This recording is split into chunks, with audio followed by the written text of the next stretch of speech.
All right, y'all. Welcome back to the show. I'm Scott Horton. Over there is Zoe Greif. All the archives. I really got to get better about this, Zoe. All the archives. You have to remind me. All right, ScottHortonShow.com. I got to say that all the time, especially because now I have Google ads there. Okay. All right, so one of the silver lining benefits of being laid off from antiwar.com is that now I can tell you what I really think about them. And that is that this is the most important website in the history of mankind.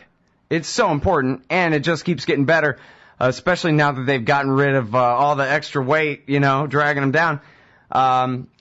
But really what you have is you have Eric Garris and Jason Ditz and John Glaser and Margaret Griffiths doing the news.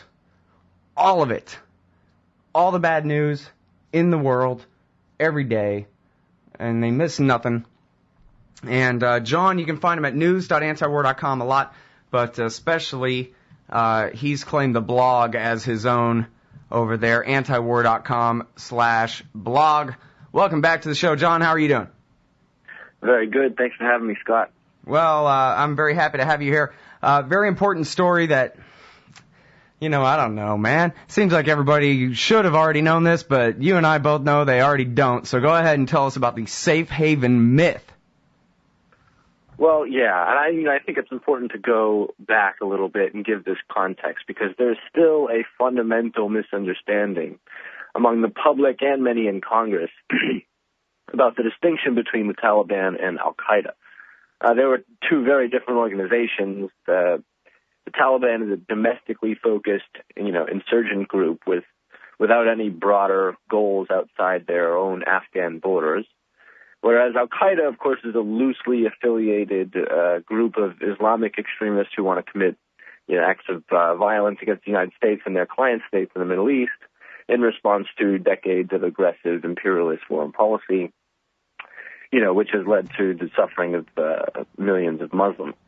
Now, according to the Taliban... Well, and it's important to note, too, that when you're talking about Al-Qaeda in Afghanistan, from before 2001 or now, you're talking about Saudis and Egyptians in Afghanistan. You're not talking about actual Afghans at all. Well, that's right. And they're basically, out-of-work jihadists from the 80s. That's right. That's right. That's exactly right. And according to the Taliban's Pashtun cultural code, welcoming guests is a very important sign of respect, no matter who they are. And so prior to 9/11, the Taliban did welcome bin Laden and other top al-Qaeda guys to Afghanistan. We know now that this was a strategic decision on bin Laden's part, bin Laden was shaped very much by his experiences with the Mujahideen in Afghanistan. And so, when they ousted the Soviets and then subsequently the Soviet Union disintegrated, Afghans like to take credit for that, true or not. Bin Laden similarly wanted to draw the United States into a long and bloody war in Afghanistan because the asymmetries in power and, military capability, drawing us into a draining quagmire in Afghanistan with what bin Laden knew would be a fierce insurgency was his best effort to really get at us.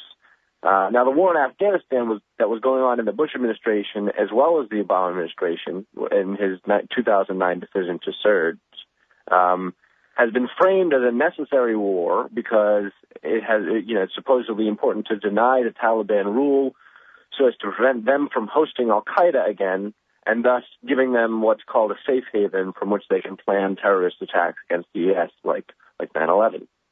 But the truth is, these organizations were different from the beginning, and the rifts between them have only grown.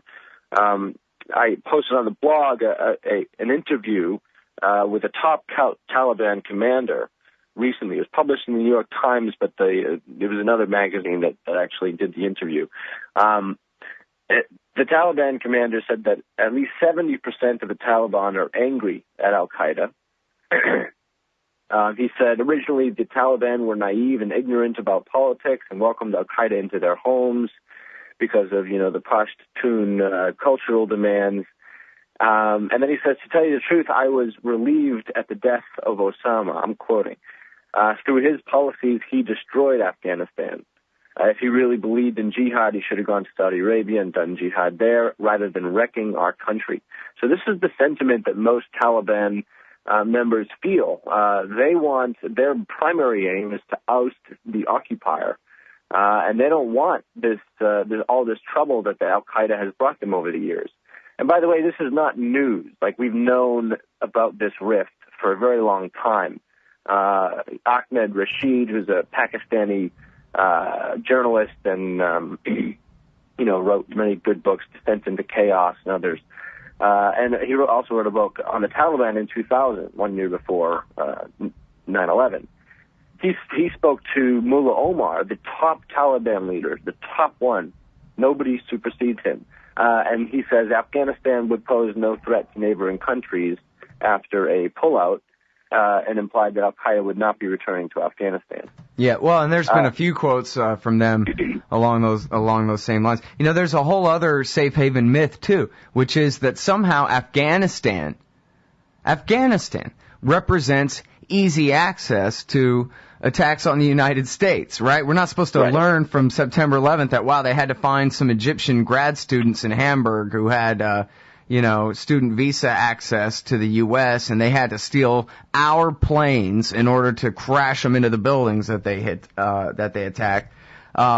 We're supposed to believe that if you're in exile in no man's land on the other side of the planet, that somehow is like being in the parking lot at Boston Logan Airport or something. I don't understand how that's supposed to work. That's why they exiled him to Afghanistan in the first place. Clinton went along with Sudan kicking him out, and I think it was his idea. Well, let's at least send him to Afghanistan where he can't hurt anybody from there. Back in 1996.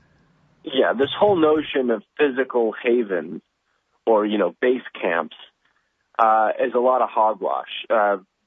Terrorists, if they want to attack us, they can plan and organize and train from virtually anywhere, like in Hamburg where the 9/11 attacks were planned, or also like in Florida. These things are not dependent on geography so much anymore. And, the whole reason bin Laden was in Afghanistan to begin with was to attract the United States, who he knew would not be able to launch a war that was not based on geography. So the whole thing is a ruse. But you're exactly right. That safe haven myth still exists. But what's important here is that I think that it's evident that the Obama administration knew this. Okay, this was known. He knew, Obama, that the Taliban and Al Qaeda are different organizations. That the chances that Al Qaeda would be able to, have a safe haven in Afghanistan and launch attacks on the U.S. from there. Intelligence people that are advising him know this.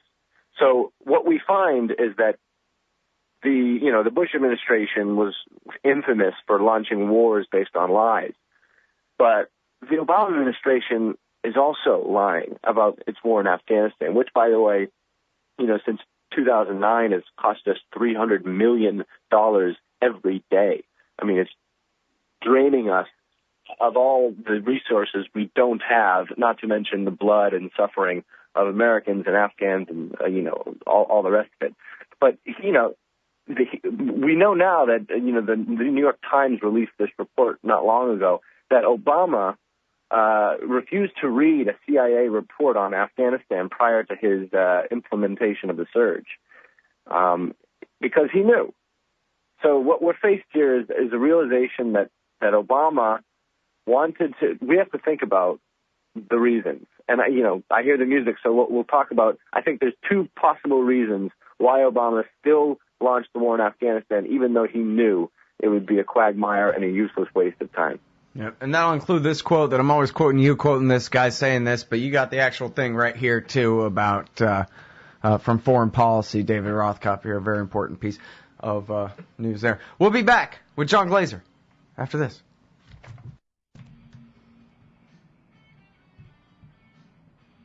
All right, y'all, welcome back to the show. I'm Scott Horton. The website is scotthortonshow.com. I'm talking with John Glaser. assistant editor at antiwar.com. Antiwar.com/blog. We're going to get to Syria here in a second, but we were talking about, before the break, how Obama, even according to the Washington Post now, Obama refused, I guess it's a book by a Post reporter is why it was in there, Obama refused to read a CIA report about how don't do it right before he announced the giant surge escalation on the bogus coin PR stunt, because I won't call it a doctrine of General Petraeus, back, at the end of 2009. And I've been referring people back to this. I didn't have the original quote, but I knew you'd written about it. And it's David Rothkopf, the editor of Foreign Policy, that's foreignpolicy.com, who wrote at least part of the answer, John, and then you had another part too, I think. Yeah, so I think that we can boil this down to two answers. Why the Obama administration would decide to go into Afghanistan and do a wasteful war, even though it knew it was not worth it and wouldn't be counterproductive anyways.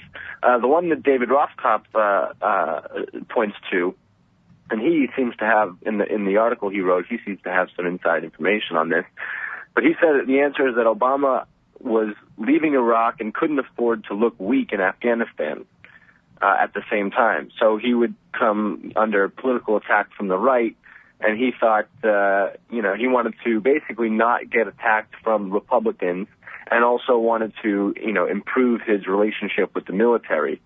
So this was a purely political decision on his part, says Rothkopf.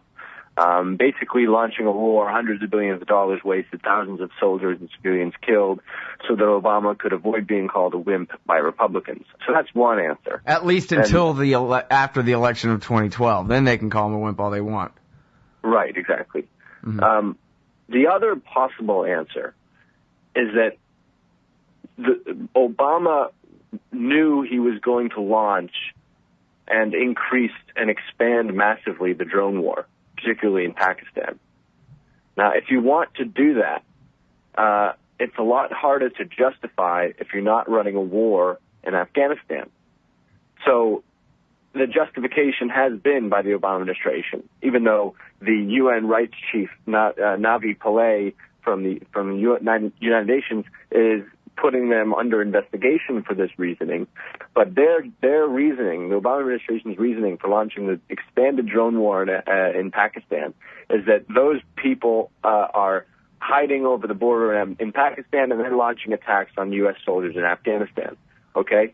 So that's our legitimate right in a war to fight people who are fighting us. Well, the problem is that the war in Afghanistan was probably just, to prop up this notion that the Obama administration would expand the drone war in Pakistan, because it can't do that if U.S. troops aren't being supposedly threatened in neighboring Afghanistan. Now, things have evolved, and now Obama is doing a drone war without a neighboring war in Yemen and Somalia. But for a while it was focused mainly on Pakistan, and I don't think he could have got all that killing done without setting up a false war under false pretenses in neighboring Afghanistan. So what we're faced is with another president, the hope and change president, who has lied us into war in order to reach goals that were very much separate from the war itself. Yeah, well, he only kind of lied, because he told us all along since 2007 that he could not wait to relish his role as commander-in-chief of this military at war forever. In each of these ways. I forgot, maybe it was 2008 when he said, the surge in Iraq worked like a dream. Oh, like a dream it worked, that surge, huh? And of course, no one in the media audience there, the gaggle of reporters, none of them knew enough about the surge to even ask him an informed follow-up question about it, like, oh yeah? Explain. Or anything, because they couldn't either. So they just go, okay, I guess so. We're all agreed now, even Barack Obama agrees that the surge worked like a dream. And then they use that for an entirely different war, an entirely different place, an entirely different set of circumstances. And they say, all we need is one of those surges. Everybody knows how well they work. And there it goes. You know, it's not very complicated, is it? The simplest PR stunt to carry on an entire campaign of killing. At how much did you say it costs a day, John? $300 million. $300 million a day. Every day. That's $20-$12, but still. An entire lifetime. Yeah.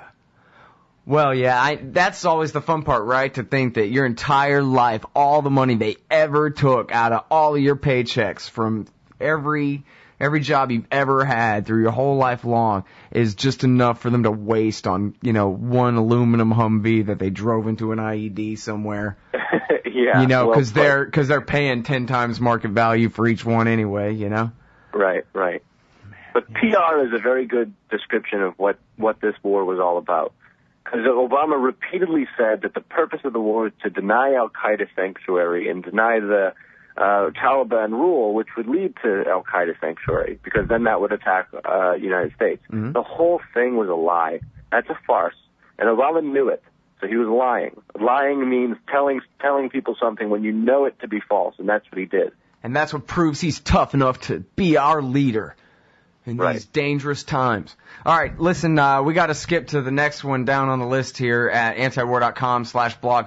Unleash the CIA in Syria? Well, everybody knows the CIA has already been unleashed in Syria for a long, long time now, or at least on the Turkish side of the border and wherever else they're running around.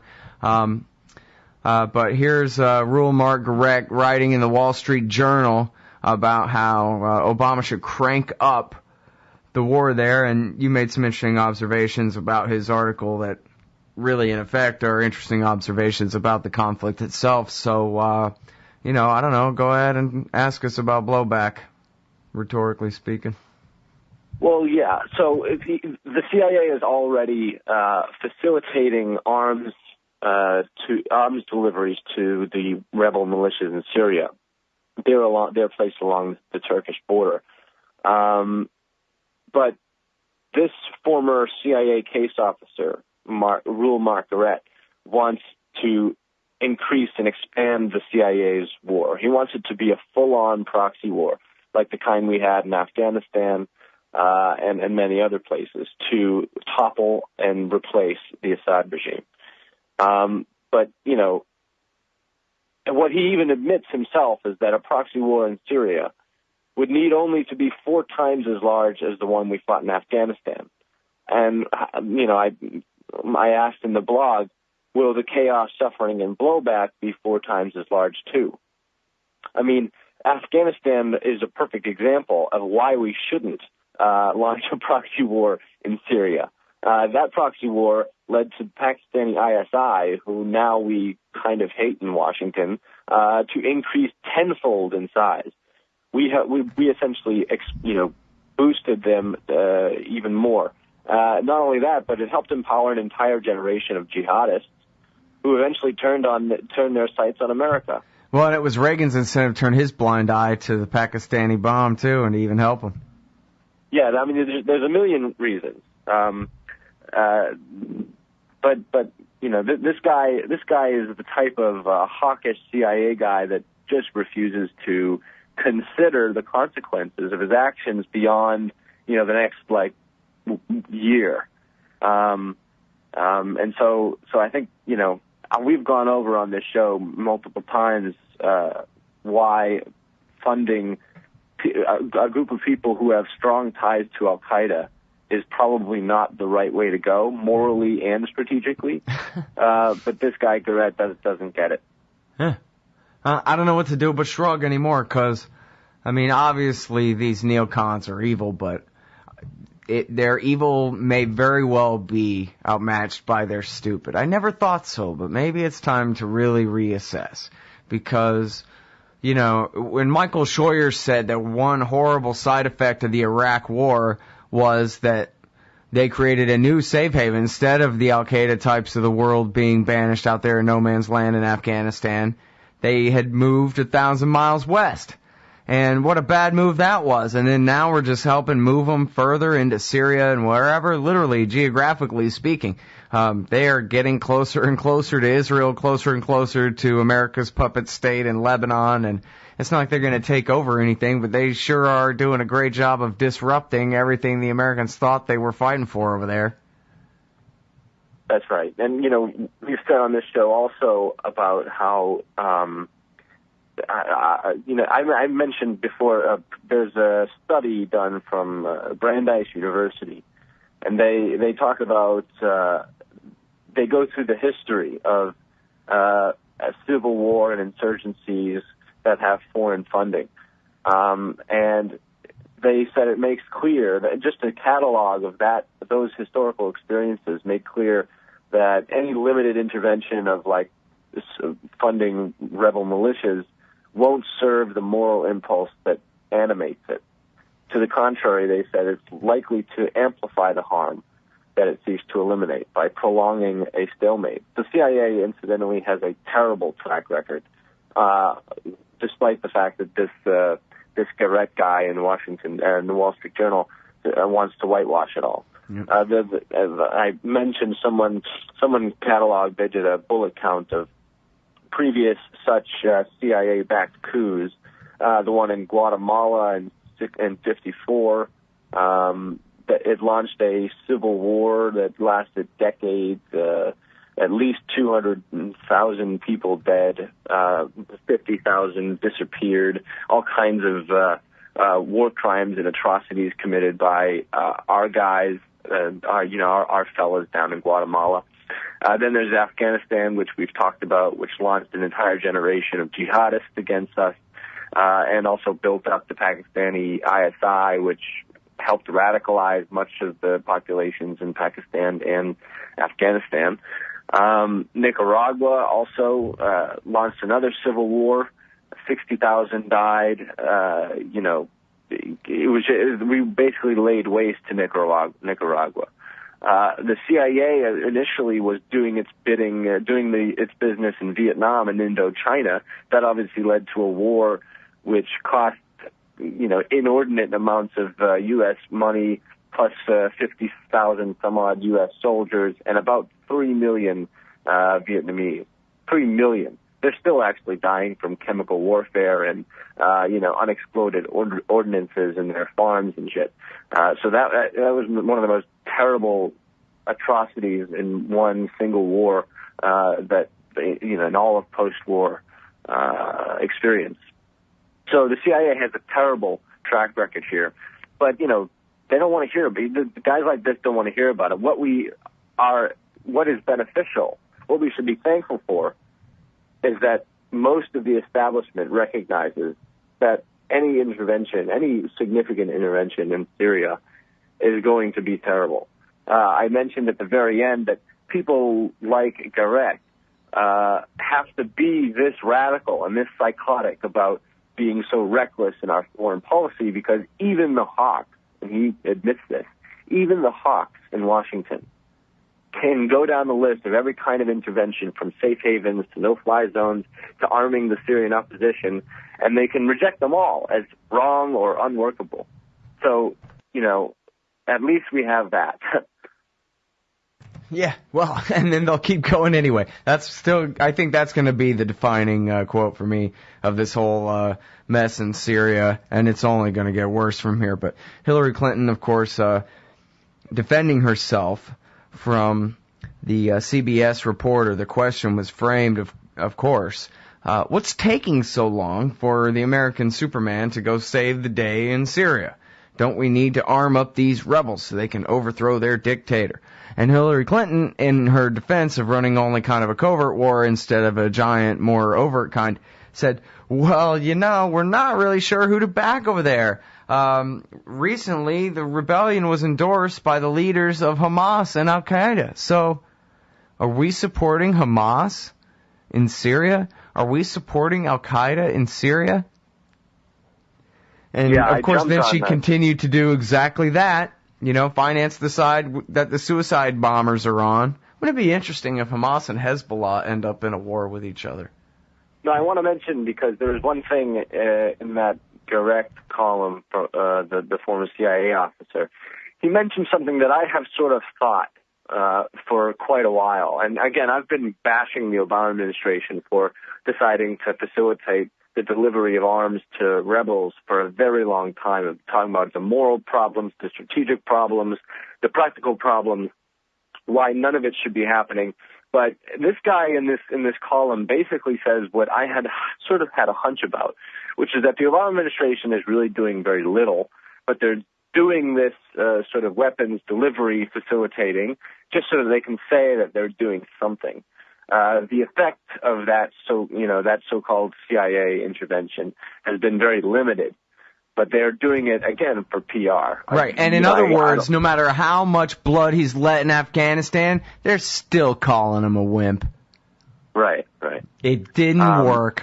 All those rotting corpses, and it still didn't protect them from the likes of the AEI. Oh, jeez. Poor old president. Yeah, I don't know how these guys sleep. Oh, easy. They don't care. All right. Hey, thanks very much for your time. Appreciate it as always, John. Good to talk to you.